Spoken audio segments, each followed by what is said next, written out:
예고글을 올려서 검거된 사람만 어제 기준으로 무려 54명에 이르고요. 어제 열린 긴급회의를 통해 이원석 검찰총장은 온라인에 작성한 위협글에 살인 예비 등 이 가능한 형사법령을 적극 적용하겠다고 강조했습니다. 오늘 첫 번째 뉴스픽에서는 우리 사회가 왜 이렇게 무차별 범죄에 노출되게 됐는지를 점검해 보겠습니다. 어제 낮 최고 기온은 논산이 37.1도, 아산 36도를 기록하면서 35도 안팎의 무더위가 이어졌습니다. 이런 날씨에 그 어느 곳보다 폭염 대비를 철저히 했어야 할 현장이 있죠. 바로 전북 새만금에서 열리고 있는 세계 스카우트 잼버리입니다. 개최 지구부터 폭염에 온열 질환자들이 속출했는데요. 지금 문제가 되고 있는 폭염, 해충 방역, 편의시설 대책 등을 점검해야 한다. 이미 1년 전 국회 국정감사에서 지적이 됐었다고 합니다. 그런데도 준비가 제대로 되지 못한 채 국제 행사가 열린 거죠. 이제 폐막이 며칠 남지 않은 상황에서 정부의 위기 대응 능력을 10분 발휘할 때입니다. 오늘 두 번째 뉴스픽에서는 잼버리 현장 함께 들여다보겠습니다. 8월 7일 월요일 뉴스 브런치 문을 열겠습니다.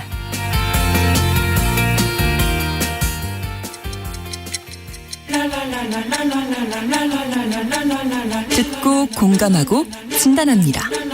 우리 사회를 바라보는 새로운 시선. 신성원의 뉴스 브런치 뉴스픽. 뉴스 브런치 청취자 여러분과 함께 소통하면서 만들어갑니다. 실시간으로 유튜브로도 보실 수 있고요. 여러분의 의견도 받고 있습니다. 짧은 문자 50원, 긴 문자 100원이 드는 샵 9730 라디오와 콩 앱으로도 많은 의견 보내주시기 바랍니다. 월요일 뉴스픽 이슬기 기자, 조우런 변호사 함께합니다. 어서 오세요. 반갑습니다. 네, 첫 번째 뉴스픽입니다. 참 무섭습니다. 네, 아무런 일면식도 없는 시민들을 무차별적으로 공격하는 범죄로 우리 사회가 불안에 휩싸였습니다. 이 기자님, 우선 지난 금요일에 발생한 그 서현역 피해자분들 상황 한번 좀 말씀해 주실까요? 네, 지난 3일에 이제 경기 성남 분당구의 서현역에서 이제 차량 돌진과 거기에 이은 흉기 난동 사건으로 14명의 사상자가 발생을 했는데요. 그 가운데 이제 60대 여성 A 씨가 이제 6일 오전 2시쯤에 결국 숨당했다고 보시면 될 것 같습니다. 이제 피해자 A 씨 같은 경우는 사고 당시에 심정지 상태에 빠졌다가 소생을 했었고요. 네. 병원으로 옮겨져 치료를 받았지만 결국 사망을 했습니다. 이뿐만 아니라 이제 차량에 치였던 또 다른 20대 여성 한 명도 지금 위중한 상황이라고 전해지고 있습니다. 네, 10분도 안 되는 시간 안에 이런 일이 벌어진 거잖아요. 그렇죠. 피의자 최모 씨가 이제 살인 미수에서 살인죄로 변경이 됐습니다. 또 내일 신상 공개도 결정한다고 하는데 공개될 것으로 봐야겠죠? 네, 이제 경기 남부경찰청에 따르면 네. 이제 오늘 오후 2시에 신상공개 심의위원회를 열고 이제 공개 여부를 할지 결정을 한다고 하는데요. 이 신상공개는 특정 강력범죄의 처벌에 관한 특례법에 그 요건들이 규정이 되어 있습니다. 네. 범행의 수단이 잔인하고 중대한 피해가 발생하고 또 충분한 증거가 있는 경우에 얼굴, 이름, 나이 이런 것들을 공개할 수 있는 건데요. 이제 이 법이 정한 지금 요건에 모두 부합하기 때문에 네. 신상 공개는 될 것으로 지금 예상을 하고 있습니다. 네. 그리고 정말 우려스러운 부분이 이제 모방 범죄, 무차별 범죄를 예고하는 글들이 온라인에 정말 많이 올라왔잖아요. 너무 많아서요. 지금 파악된 거는 몇 명이고 또 이제 뭐라고 글을 올리고 있는지 좀 말씀해 주시죠. 네, 지난달 21일에 이제 신림동 흉기 난동 사건이 발생했는데요. 네. 그 이후에 온라인에 살인 예고하는 협박글이 150건 이상 올라온 것으로 나타났습니다. 이게 어제 낮 12시 기준이고요. 그리고 어제 오후 6시 기준으로는 관련해서 검거 인원이 54명까지 늘었다는 경찰청의 얘기가 있었습니다. 이제 말씀드린 것처럼 그 신림역 흉기 난동 사건 이후에 이런 글들이 간간히 올라오다가 3일에 서현역 사건 이후에는 전국에서 줄지어 올라오고 있어요. 그래서 이 살인 예고글을 정리한 글까지 올라오는 수준인데요.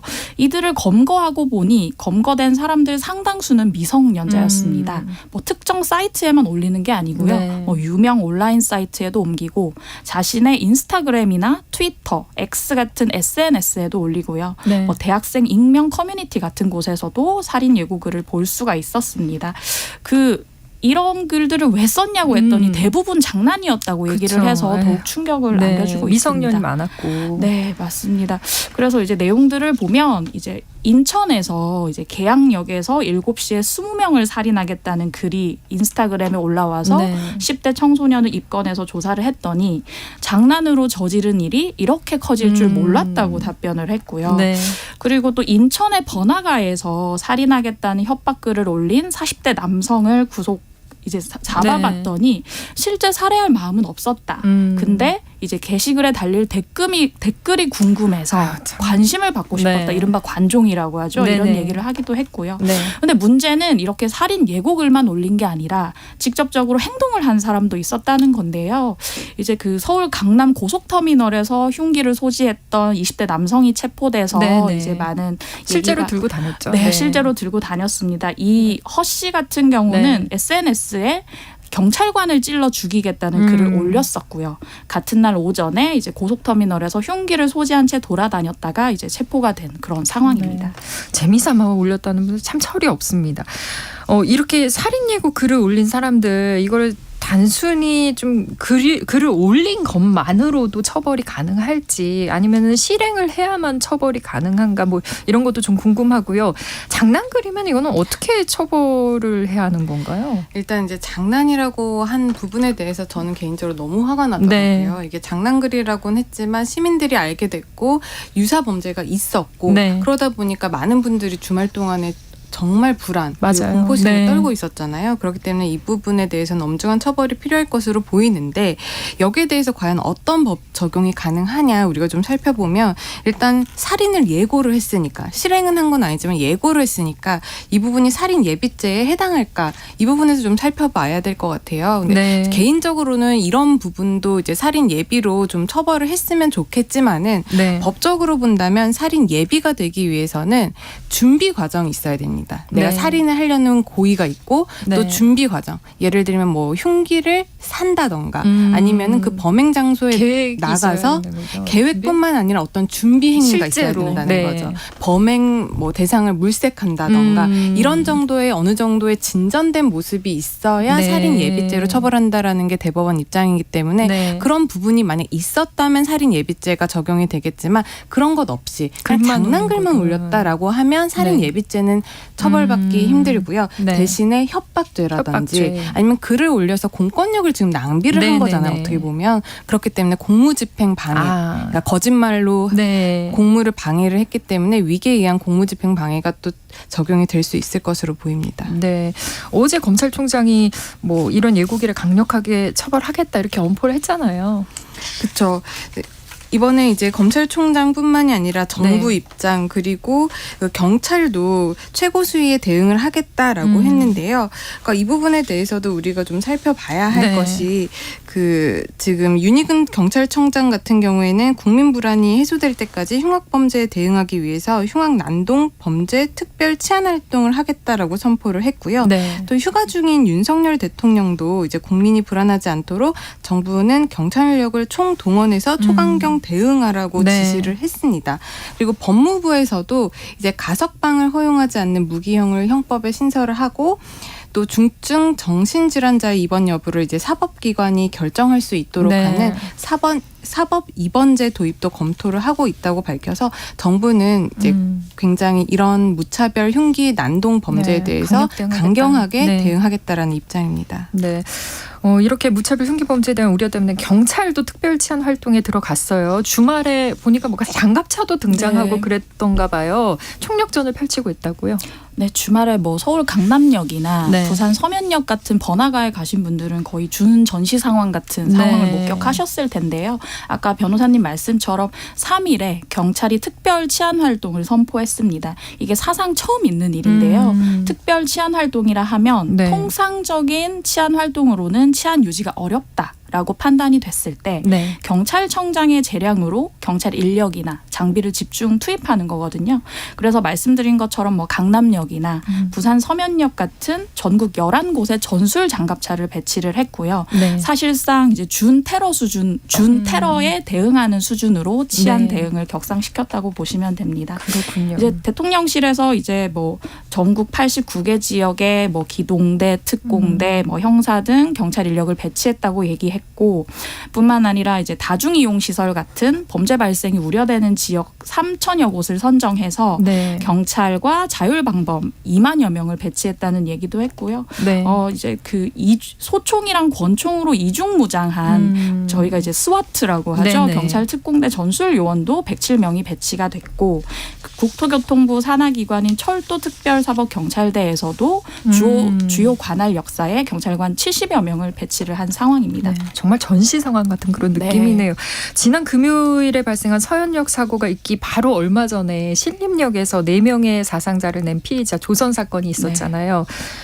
그러니까 이게 반복된 일인데 왜 이렇게 자꾸 반복되냐, 이 부분에 대해서 좀 얘기를 해보고 싶어요. 네, 많은 전문가들이 내려놓는 진단 아니면 원인에 따르면 첫 번째로는 이제 모방 심리를 우리가 들 수 있을 것 같고요. 두 번째로는 뭐 지금 경제 불황이 크고 또 경제적 양극화 이런 구조적인 사회 구조적인 문제가 있을 것이고, 세 번째로는 이제 개인의 한정적인 문제. 그러니까 이번 케이스 같은 경우에는 정신질환이라는 문제가 있을 네. 것이고, 아니면 다른 부분에 있어서는 개인적인 원한 이런 것도 이제 문제가 있을 것인데, 이런 여러 가지 문제들이 복합적으로 일어났기 때문에 이렇게 무차별적인 공격 범죄가 일어난다고 지금 전문가들이 의견을 내놓고 있는데 네. 그 부분에 상당히 동의를 하고요. 네. 저는 사실 모방 범죄라는 부분에 좀 초점을 맞춰서 말씀을 드리고 싶은데, 네. 언론에서 이런 부분에 대해서 당연히 보도를 하는 게 맞는데, 그런 부분에 대해서 너무 자세하게 또 보도를 하다 보니까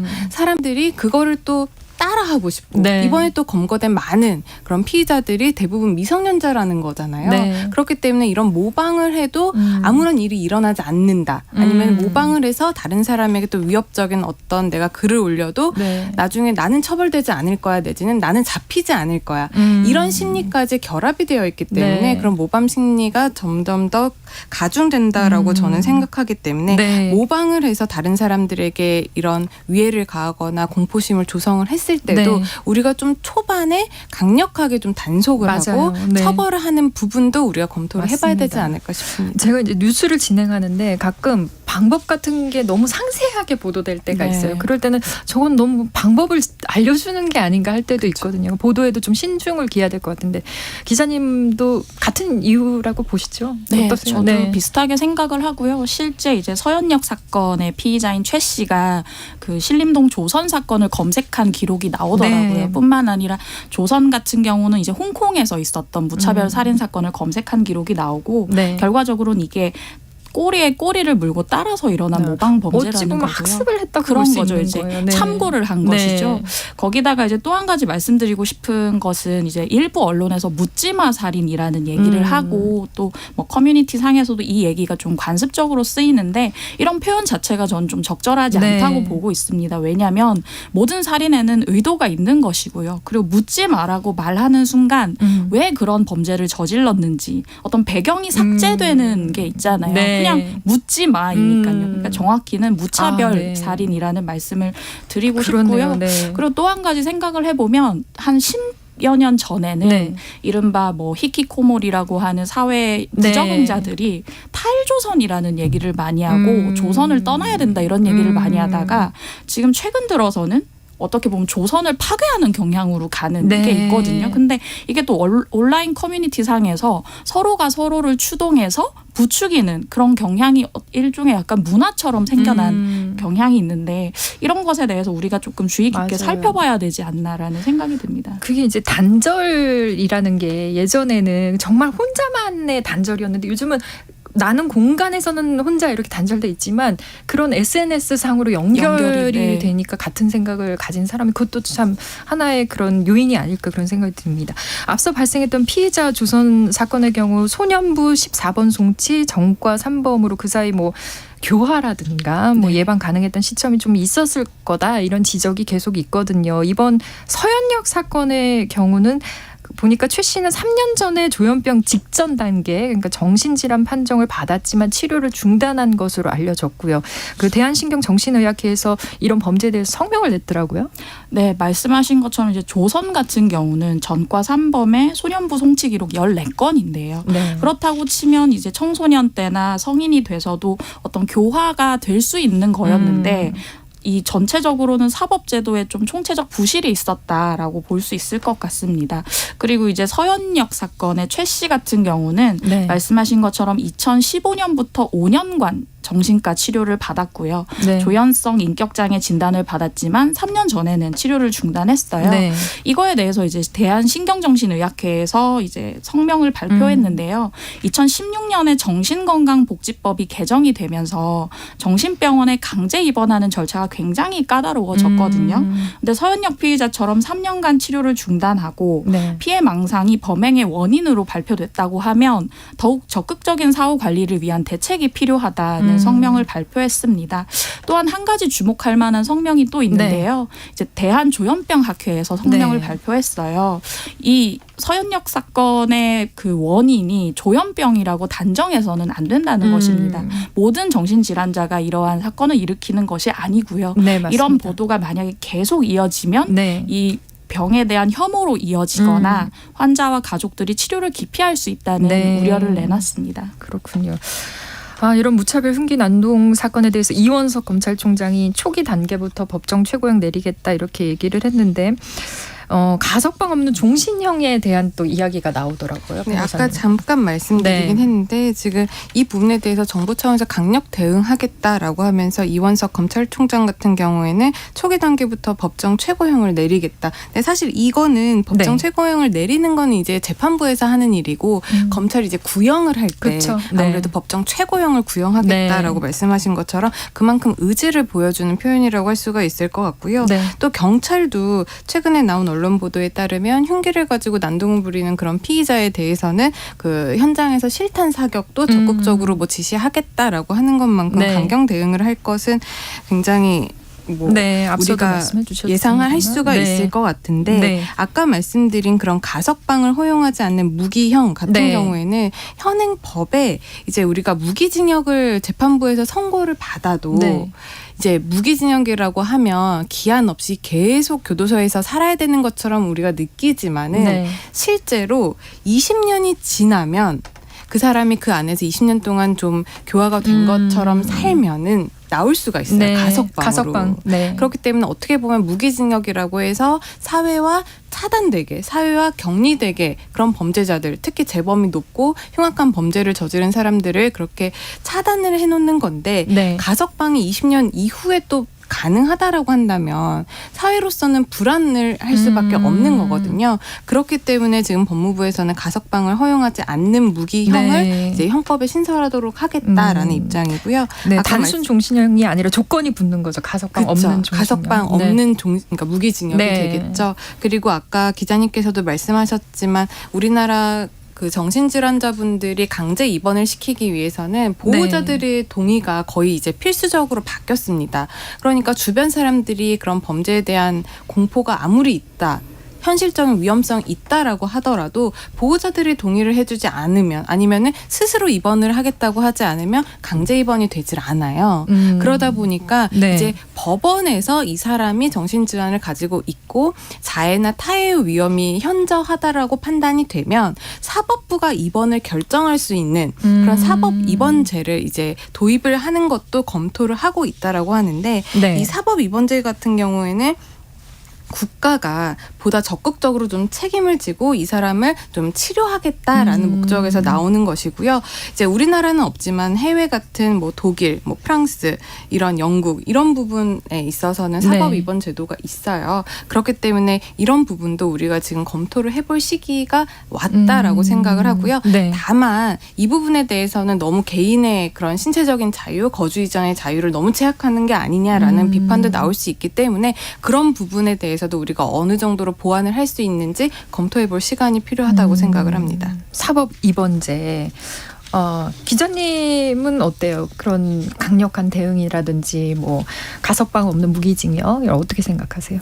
네, 그 가석방 없는 무기징역도 그렇고 사법 입원제도 그렇고 사법으로 이러한 상황을 좀 해결해 보겠다. 네. 엄벌주의에 나서겠다는 어떤 정부의 의지가 엿보이는데요. 사실은 저는 뭐 두 가지 다 좀 중점적으로 논의해 볼 필요는 있지만 네. 이 무차별 흉기 난동이 과연 엄벌을 한다고 해서 예방될 일인가라는 근본적인 의문이 있습니다. 지금 뭐 서현역 사건 피의자도 마찬가지고 조선 같은 경우도 이 피의자들이 사형 가능성이나 혹은 가석방 없는 종신형을 생각하고 이런 충동적인 범죄를 저질렀을까라는 네. 의문이 있거든요.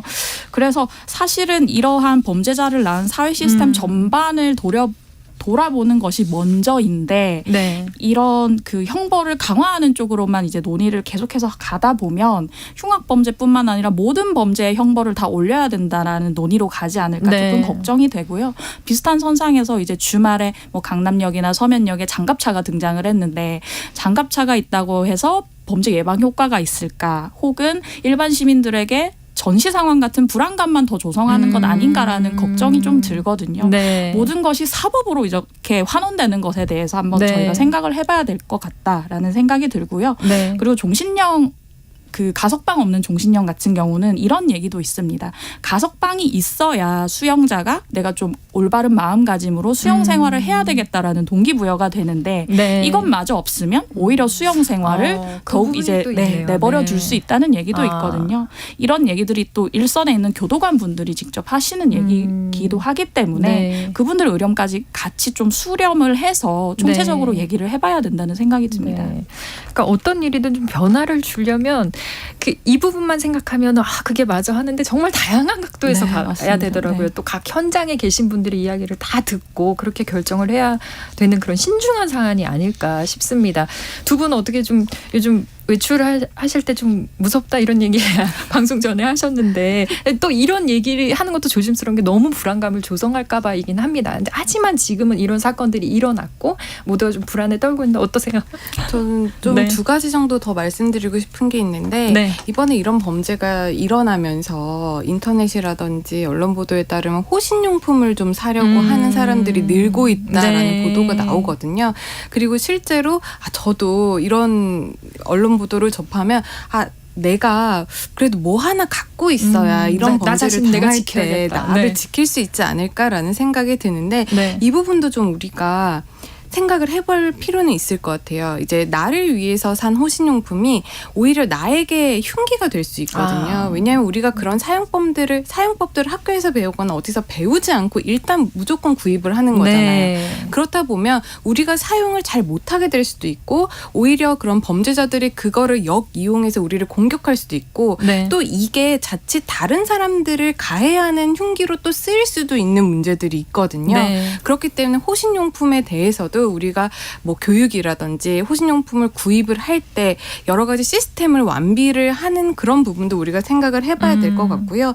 또 하나는 우리나라 법원이 정당방위에 대해서 굉장히 좁게 인정을 하고 있고 또 경찰이 지금 실탄을 적극적으로 사용하는 것을 검토하고 있다라고는 하지만 네. 실제로 경찰이 실탄을 사용해서 아무 문제가 없을 가능성 굉장히 적다고 판단을 하거든요. 왜냐하면 경찰이 실탄을 사용하기 위해서는 정말 적법 절차를 다 네. 지켜도 나중에 문제다, 과잉 대응이다 이런 비판을 네, 할 네. 수가 있어요. 그렇기 때문에 그거를 국가 차원에서 경찰 조직 차원에서 좀 보호를 해줄 필요성도 우리가 생각을 해봐야 되는 거고 우리가 스스로 지키기 위해서 정당방위를 했지만 법원에서 인정하는 정당방위 범위가 너무 적기 때문에 네. 그 부분에 대해서도 굉장히 피해자지만 위축되는 경향이 있을 수도 있거든요. 네. 그런 부분에서도 우리가 어떻게 이걸 좀 알겠습니다. 개선할 수 있을지 검토해 볼 시간이 필요하다고 생각을 합니다. 맞습니다. 다시 있어서는 안 될 사건입니다. 뉴스 브런치 1부 여기서 마치고요. 2부 뉴스픽에서 이어가도록 하겠습니다. 11시 30분부터 일부 지역에서는 해당 지역 방송 보내드립니다. 지금 시각은 11시 30분입니다. KBS. 여러분은 지금 KBS 1라디오 신성원의 뉴스 브런치를 함께하고 계십니다. 네. 2130님 저녁마다 걷기 운동 하는데 자꾸 뒤돌아보게 되고 무섭네요. 뭐 이렇게 변하는지 모르겠습니다. 부디 안정적으로 돌아가기를 기도합니다. 이렇게 문자 보내주셨고요. 또 송병록님께서 법이 너무 미미합니다. 장난글도 처벌하는 법이 있어야 할 듯. 저희가 앞서 얘기를 나눠보기도 했습니다. 자, 두 번째 뉴스픽에 대해서 얘기를 나눠보겠습니다. 새만금 세계 스카우트 잼버리에 대한 이야기입니다. 폭염과 여러 준비 부족으로 조기 퇴용한 국가까지 발생을 하면서 정치권의 참 내탁 공방까지 이어지고 있습니다. 이 기자님, 연일 폭염인데 정말 덥잖아요. 그 잼버리에 온 참가자들이 온열 질환에 시달리면서 애초에 좀 논란이 됐던 겁니다. 잼버리에서 발생한 온열 질환자 현재까지 몇 명으로 집계되고 있습니까?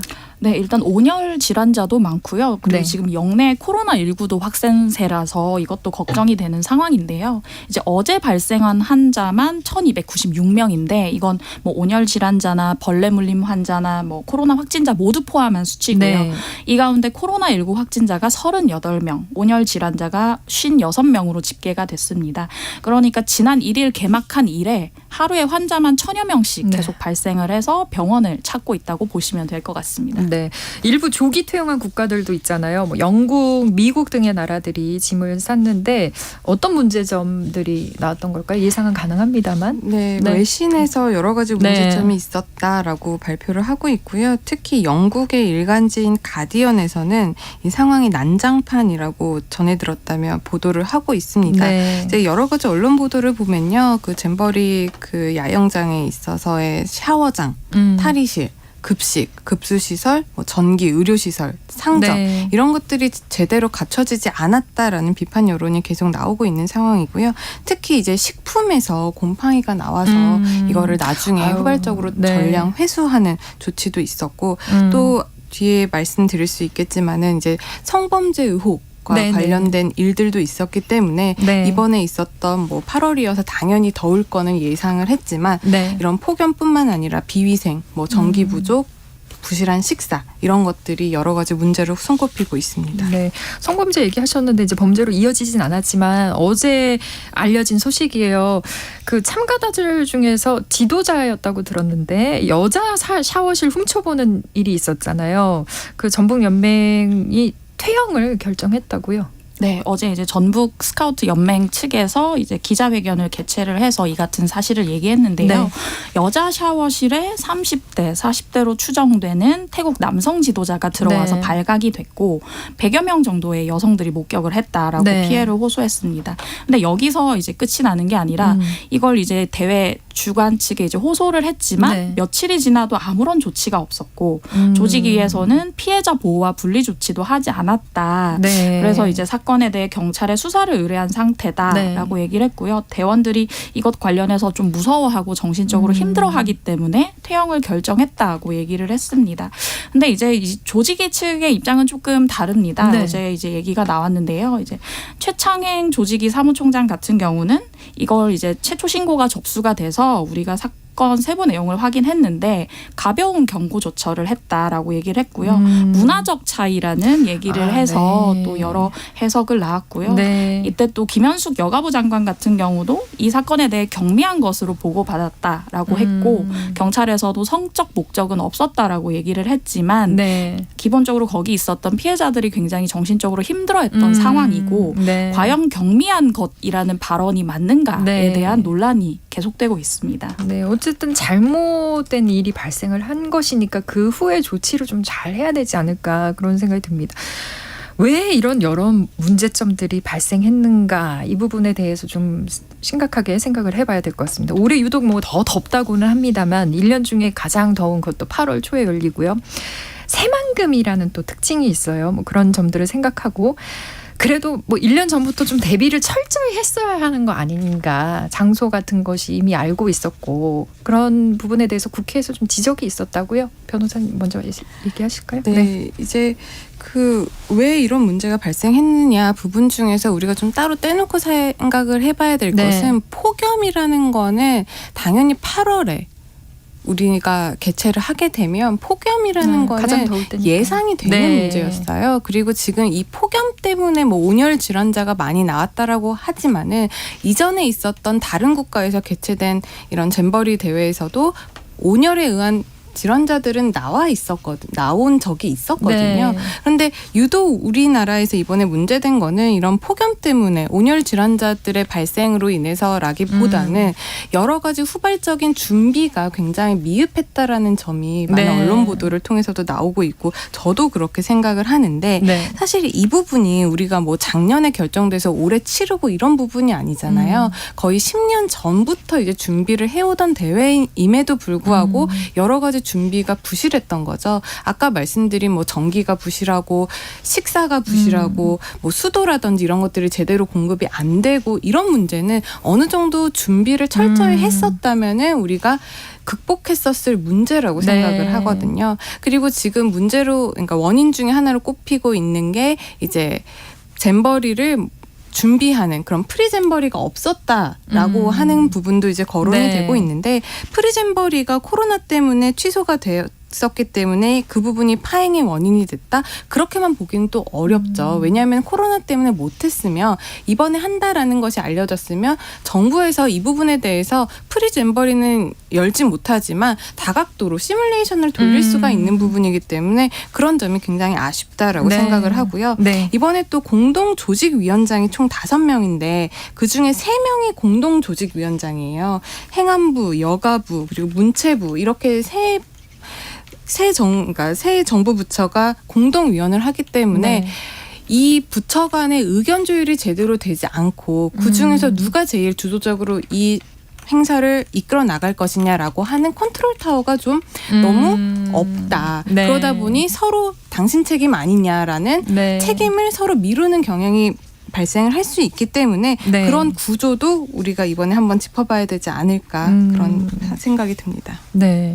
기자님. 네, 변호사님 말씀처럼 이것들은 다 지난 국감에서 지난 여가위 전체 회의에서 다 지적이 됐던 거거든요. 네, 네. 지금 온라인상에서 영상이 굉장히 화제가 되고 있는데 네. 작년 8월에 국회 여성가족위원회 전체 회의에서 보면 그 여가위원이던 이원택 민주당 의원 같은 경우는 지역구가 전북 부안이에요. 네. 여가위원이기도 하고 지역구가 이제 잼버리 야영지이기도 했는데 네. 배수 시설이나 화장실, 급수대 등 시설들이 늦어지고 있다라고 네. 우려를 표명했고 네. 여기에 김 장관이 이제 늦어진 건 농식품부나 뭐 새만금청과의 사용 허가 변경 절차인데 거의 완료됐다고 얘기를 했었고요. 네.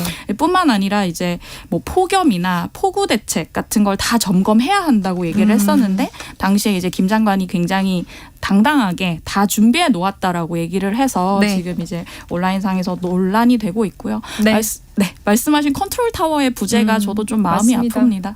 주무부처인 여가부가 좀 더 책임 의식을 네. 가졌어야 하지 않나라는 생각이 그러니까요. 듭니다. 국가적인 큰 행사인데 준비를 네. 좀 철저히 했었으면 아쉬움이 큽니다.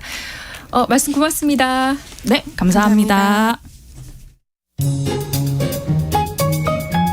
신성원의 뉴스 브런치는 여러분과 함께합니다. 짧은 문자 50원, 긴 문자 100원이들은 샵 9730, 무료인 콩앱과 일라디오 유튜브를 통해 참여해주세요.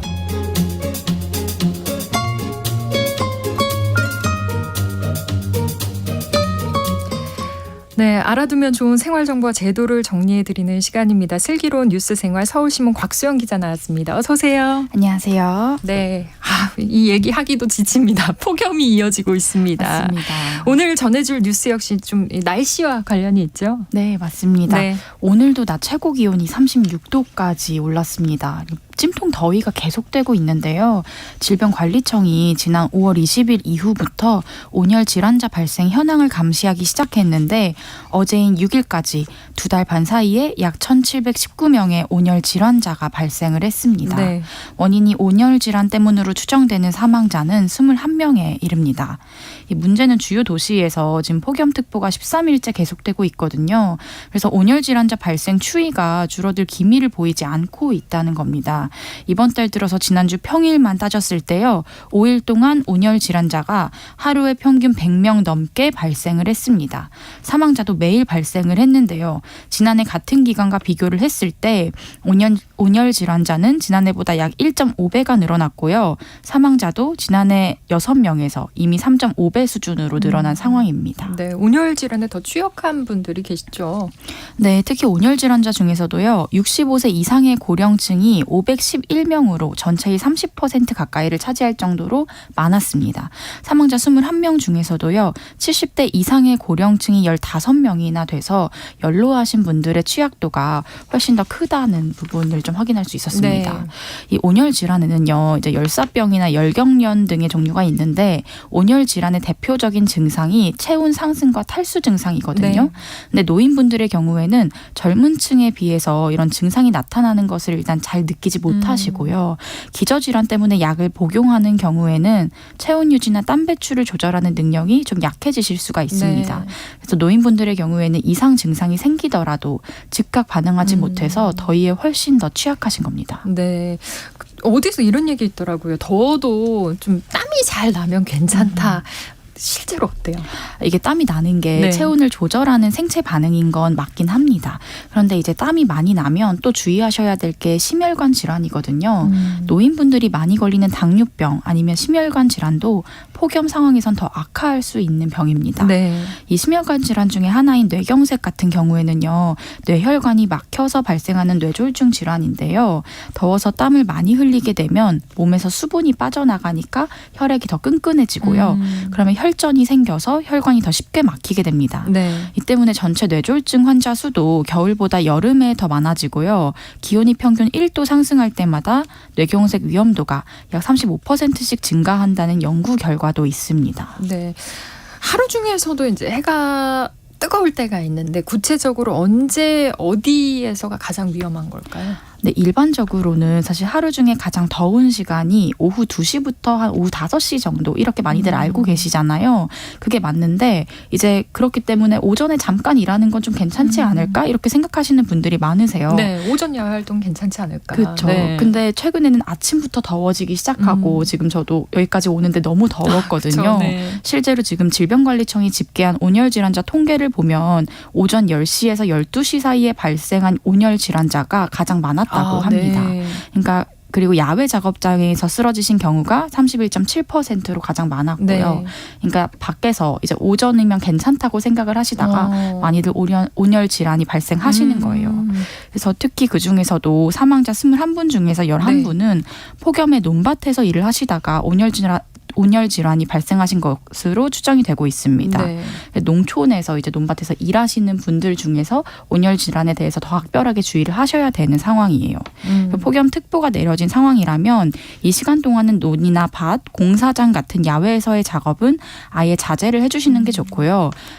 만약에 폭염특보 상황에서 야외 작업을 할 수밖에 없으시다면 통풍이 잘 되는 작업복을 착용하고 항상 물을 많이 섭취할 수 있도록 휴대를 하고 계시면 좋겠습니다. 그러니까 물 얘기 지금 하셨는데 더위에 이제 마시는 거 중요하잖아요. 맞습니다. 그런데 이제 커피 같은 카페인 음료나 술은 수분이 신체에 흡수되는 걸 오히려 막습니다.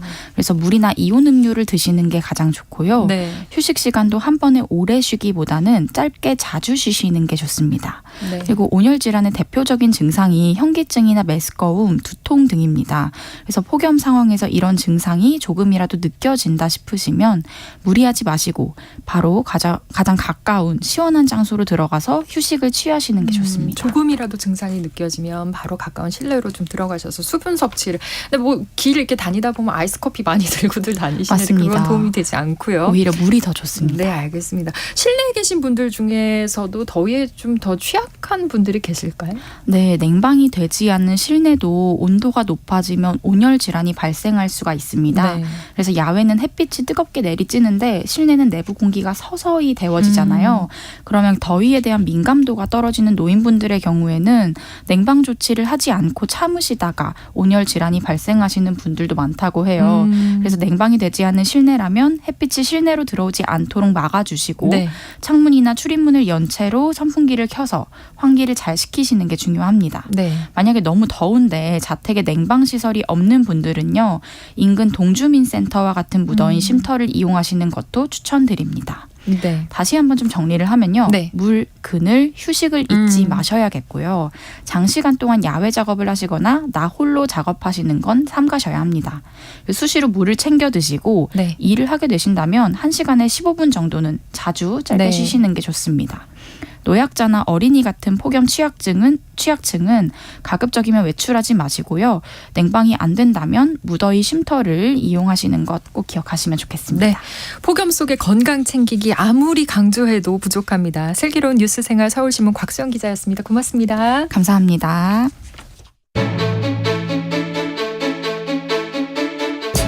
오늘날 주목해야 할 글로벌 이슈 뉴스 브런치 더 국제 라이브. 나라박 소식도 놓치면 안 되겠죠. 더 국제 라이브 이어갑니다. 조윤주 외신캐스터 나와 있습니다. 안녕하세요. 네, 안녕하세요. 네, 도널드 트럼프 전 미국 대통령이 지난주에 워싱턴 DC 연방법원에 출석했습니다.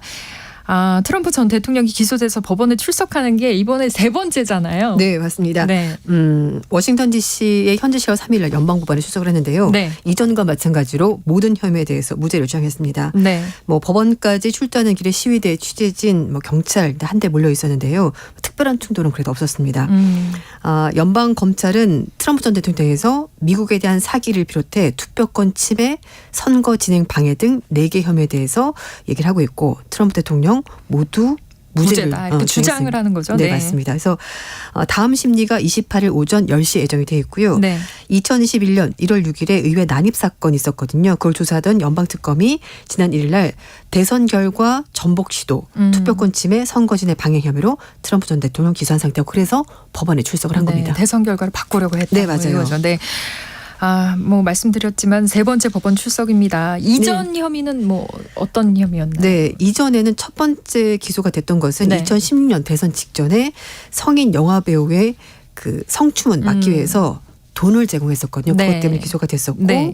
그리고 나서 그때 이제 연방법원에 출석을 했었고 유혹에 출석했었고요. 그리고 나서 두 번째는 기밀 문서 유출 불법 보관 혐의로 기소가 됐었고 네. 6월 달에 마이애미 연방법원에 출석을 했습니다. 근데 이번 문제는 좀 심각한 건데 일단 뭐 기밀문서 유출 같은 경우에는 네. 이 트럼프 대통령이 재직할 당시에 가지고 있었던 문건을 퇴임하고 나서 자택으로 가지고 나간 겁니다. 그래서 이게 불법으로 반출한 것 네, 때문에 외부 굉장히 반출이군요. 네, 맞아요. 네. 그래서 거기 내용에 미국과 다른 나라와의 국방 역량이라든지 뭐 잠재적인 취약점, 미국의 무기, 핵 프로그램 내용 이런 민감한 정보들이 네네. 포함이 되어 있었습니다.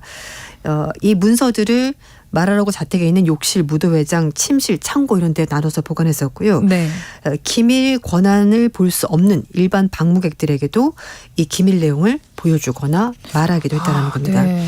그리고 또 하나는 전직 대통령. 네, 전직 대통령 트럼프 대통령이 수사 대상 문건을 은닉하고 허위 진술했었고요. 이걸 변호인과 보좌관들에게 기밀 문서를 숨기거나 네. 파기하도록 지시한 사항도 발각이 되면서 역시 수사 대상에 포함이 됐고 네. 모든 혐의에 대해서 전면적으로 네, 이에 부인을 대해서도 부인을 네, 했죠. 하고 있습니다. 트럼프 대통령 주장은 자신이 강력한 공화당 대선 주자이기 때문에 2014년 대선에 나가지 못하도록 하려고 하는 마녀 사냥이다. 이렇게 주장을 하고 있습니다. 그래서 자신의 소셜미디어인 트루소셜을 통해서도 조작됐고 부패됐고 도둑맞은 선거에 저항했던 이유 때문에 이 나를 구속시키기 위해서 수사를 하는 거다. 선거 사기다. 이렇게 주장을 하고 있습니다. 네. 트럼프 전 대통령은 참 네, 일관된 재직- 주장을 하고 있습니다. 재직 당시에도 그랬고 네. 네, 퇴임 이후에도 좀 그 SNS 굉장히 활발하게 맞아요. 이용하잖아요. 대중들과 뭐 소통을 해야 한다고 봐야 하나요? 뭐 그런 걸 선호했는데 특검에서 트럼프 전 대통령이 재판과 관련된 내용을 SNS에 올리지 못하도록 했잖아요. 네, 맞습니다. 말씀하신 것처럼 재직 당시에도 언론과 직접 소통하기보다는 SNS에 직접 하고 싶은 말만 네. 썼습니다. 그래서 논란이 됐었는데 그래서 지금은 재판이 진행 중이고 검찰에 그러니까 법원에 출석했기 때문에 미국 검찰 측에서 트럼프 전 대통령이 자신의 재판과 관련해서 검찰이 제시하는 증거를 SNS에 올리지 말아달라라고 이제 법원에 요청을 했습니다. 트럼프 전 대통령 대선 전복 혐의를 맡고 있는 잭 스미스 특검이 네. 워싱턴 연방지법 법원의 타냐 처트건 판사에게 트럼프 전 대통령 측을 상대로 해서 재판 증거를 외부에 공개하지 못하도록 보호 명령을 해달라라고 신청을 한 겁니다. 네. 일단 트럼프 전 대통령은 자신의 소셜미디어를 통해서 글을 올렸는데 이런 글들이 증인들을 위협할 수 있다고 특검은 보는 겁니다. 네네. 어떤 얘기를 했냐면요. 트루소셜에 당신이 나를 노린다면 나도 당신을 노리겠다. 이런 글을 소셜미디어에 올린 겁니다. 이 얘기는 증인으로 나온 사람이든지 아니면 대배심원들이 협박으로 굉장히 느껴질 수 맞아요. 있죠. 그렇기 네. 때문에 이런 걸 올리지 말아달라고 이제 법원에 요청하는 상황이고 네. 특검은 보호 명령이 없을 경우에 트럼프 전 대통령이 대배심 녹취록이나 다른 자료를 공개 게시물을 발행할 수 있는데 이렇게 되면은 증인들이 두려움을 느끼게 되는 것이라면서 사건이 공정하게 재판이 이루어질 수가 없다라고 주장을 했습니다. 그래서 법원 측에서도 일단 트럼프 전 대통령에게 6일 오후까지 답변을 해라 이렇게 명령했는데요. 네. 트럼프 전 대통령 주장은 자신이 이렇게 게시물을 올리는 것이 표현의 자유다라고 얘기를 하고 있습니다. 뭐 트럼프 측에서 이 날짜를 좀 연기해달라고 요청을 했는데 네. 법원 측에서는 연기해 줄 수 없다. 6일 오후 5시까지 답변을 해라 이렇게 명령했습니다. 지금 7일이니까 뭐 미국 현지 시각하고 시각이니까. 생각을 해봐야겠죠. 네. 네, 트럼프 전 대통령이 자신에 대한 검찰의 기소가 정치적 의도가 있는 수사다. 네. 뭐 이렇게 또 주장을 했어요. 담당 판사 기피 신청을 했다고 이게 어떤 건가요? 네, 트럼프 전 대통령은 이 공정성을 언급하면서 네. 담당 판사 기피 신청을 얘기를 하고 있는데요. 네. 자신의 소셜미디어 통해서 워싱턴 DC에 배정된 판사로부터 내가 공정하게 재판을 받을 수가 없다라고 주장하면서 즉시 담당 판사 기피 신청과 재판지 변경을 추진하겠다고 밝혔습니다. 네. 바꿔달라, 이런 얘기인 거예요. 담당 판사가 버락 오바마 전 대통령이 임명한 사람이기 때문에 네. 편파적이다. 정치 성향이 너무 한쪽으로 쏠려 있다. 네네. 그러니까 자신은 그 판사로부터 재판을 받을 수가 없다라고 주장하는 겁니다. 그렇군요. 담당 판사 트럼프 전 대통령 사이에 지금 말씀하신 네. 뭐 그런 사연도 있지만 뭐 악연이 있다면서요. 네, 이건 맞습니다. 어떤 얘기인가요? 타냐 처트건 판사인데요. 이 판사가 16 사태 그 의회 습격한 사건 있잖아요. 그때 네네네. 관련자에 대해서 중형을 선고했습니다. 6월 중순까지 진행된 형사재판에서 재판관 80%는 검찰 구형보다 관대한 형을 내렸는데 담당 판사가 16 사태와 관련된 피고인 31명에 대해서 판결하면서 9건은 검찰 구형보다 더 세게 14건은 구형 그대로 선고를 한 겁니다. 네. 그러면서 피고인들에게 말을 했습니다. 당신이 한 행동은 애국심이 아니다. 어떤 한 사람을 위해서 의사당을 난입한 것이고 그리고 트럼프 대통령이 지명한 판사가 재판관들이 16 사태 가담자에게 유난하게 엄격한 잣대를 들이댄다라고 얘기를 하자 합법적으로 선출된 정부를 전복시키려는 폭도들은 민주주의에 대한 실질적인 위협이다. 이렇게 강력하게 반박했습니다. 네. 그리고 16 사태 진상조사에 필요한 백악관 문서 공개를 금지해달라는 소송이 있었는데 이것도 역시 기각했습니다.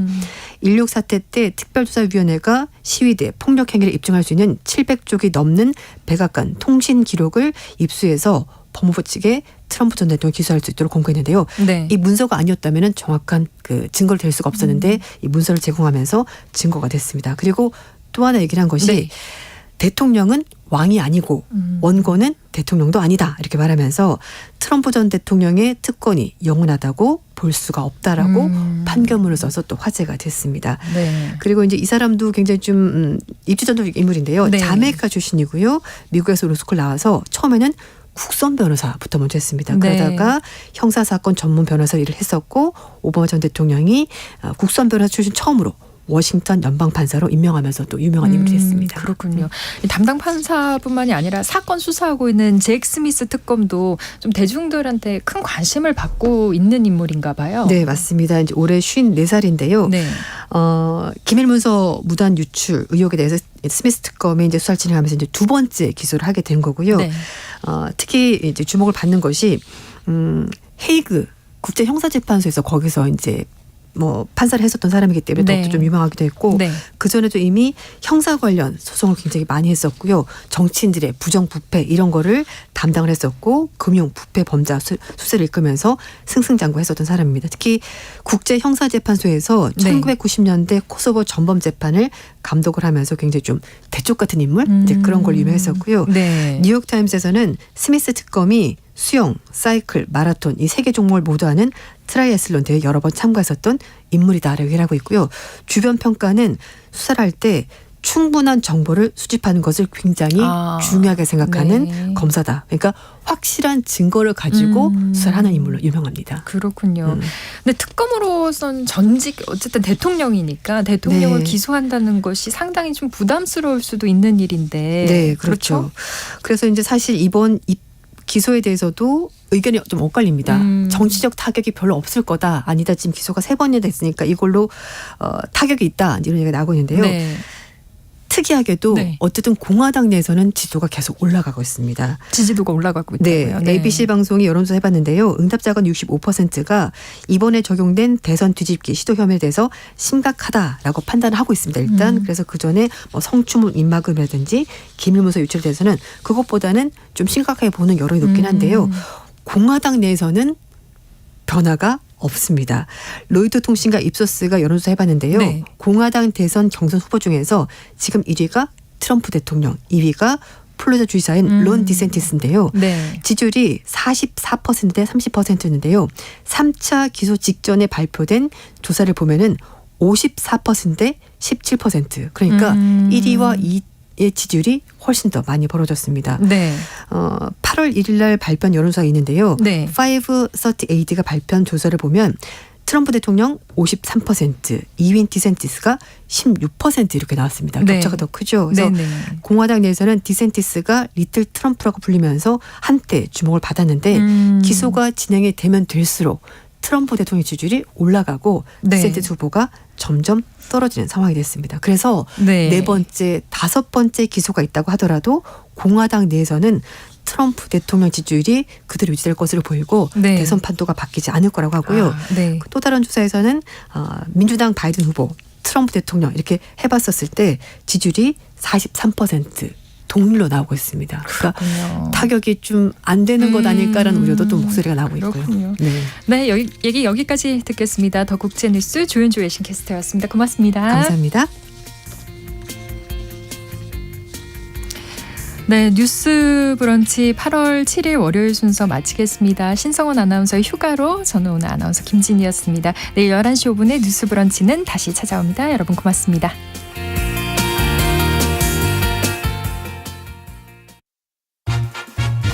오늘 가장 중요한 뉴스를 빠르고 정확하게 알려주는 곳이 있다.